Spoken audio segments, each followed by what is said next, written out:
Hi, this video sponsored by genreview.online.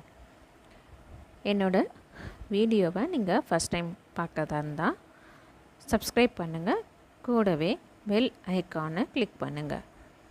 இப்போ நம்ம பார்க்க போகிறது விட்டமின் டினா என்ன, அந்த விட்டமின் டி குறைவாக இருந்தால் என்ன வித ப்ராப்ளம் வரும் அப்படிங்கிறது தான் நம்ம பார்க்க போகிறோம். இப்போ வாங்க நம்ம வீடியோக்குள்ளே போகலாம். நம்ம உடலில் விட்டமின் டி குறைவாக இருந்தால் பல உடல்நல பிரச்சனைகள் ஏற்படும்.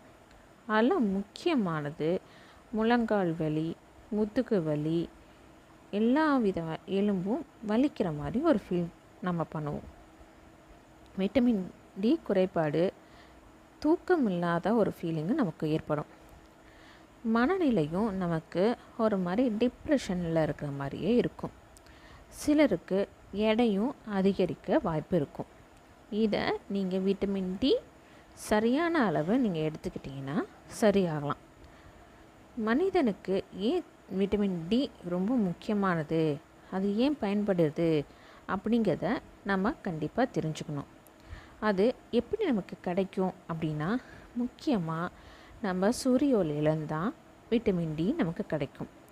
அந்த காலத்தில் எல்லாருமே வயல் வேலை, நெல் வேலை, எல்லா அரிசி உழவர்கள்லாம் எல்லாருமே அந்த வயலில் தான் வேலை செஞ்சுருப்பாங்க.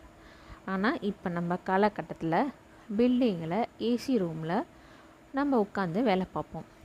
அதுலேயும் 2 வீலரில் போகிறவங்க ஃபுல்லாகவே கவர் பண்ணிட்டு தான் போவாங்க. ஸோ சூரிய ஒளிங்கிறது நம்ம உடலில் பட வாய்ப்பே இல்லை. அதனாலேயே நிறைய பேத்துக்கு விட்டமின் டி குறைவாக இருக்க காரணத்தில் முக்கியமான காரணம் ஒன்று. அந்த விட்டமின் டி எந்த உணவில் இருக்கும் அப்படின்னு பார்த்தா, ஏன்னா நம்ம வெயிலில் போக நமக்கு வாய்ப்பு இல்லை அப்படின்னா அதை நம்ம கொஞ்சம் உணவுலையும் நம்ம சரி பண்ணிக்கலாம். மீன் ரொம்ப ரொம்ப நல்லது. அதுவும் சால்மன் மீன், டூனா, காணாங்கெளுத்தி, மத்தி மீன், நெத்திலி மீன், இதெல்லாம் நம்ம விட்டமின் டி நிறையா இருக்கும். வெஜிடேரியனில் பார்த்திங்கன்னா காளானில் உங்களுக்கு நிறையா இருக்கும்.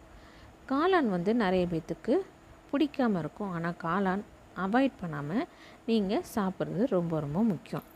அது இல்லாமல் முட்டையிலையும் பால்லையும் விட்டமின் டி நிறையா இருக்கும். இந்த விட்டமின் டி நம்ம உடலில் எதுக்காக தேவைப்படுது அப்படின்னா, அது நம்ம உடலில் இருக்கிற கால்சியத்தையும் பாஸ்போர்ட்டையும்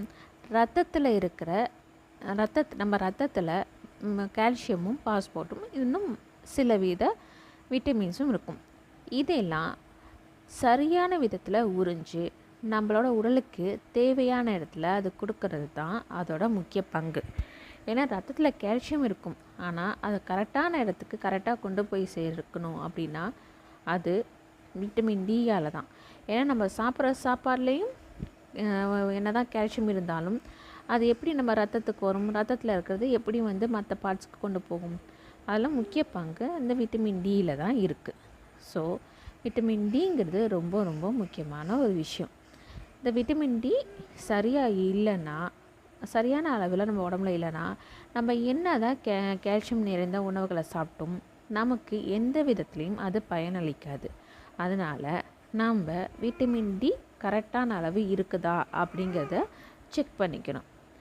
செக் பண்ணிவிட்டு நம்ம கால்சியம் நிறைந்த உணவை சாப்பிட்டாலே நமக்கு தேவையான ஆரோக்கியம் நமக்கு கிடைக்கும். இந்த விட்டமின் டி வளர்ச்சிதை மாற்றத்துக்கு ரொம்ப ரொம்ப முக்கியமான ஒரு விஷயம். ஸோ விட்டமின் டி கம்மியாகாமல் நம்ம பார்த்துக்க வேண்டியது நம்மளோட வேலை. ஓகே ஃப்ரெண்ட்ஸ், இந்த வீடியோ உங்களுக்கு பிடிச்சிருந்தா உங்கள் ஃப்ரெண்ட்ஸ், ஃபேமிலிஸ் எல்லாத்துக்கும் ஷேர் பண்ணுங்கள். முக்கியமாக கமெண்ட் பண்ணுங்கள். Thank you friends.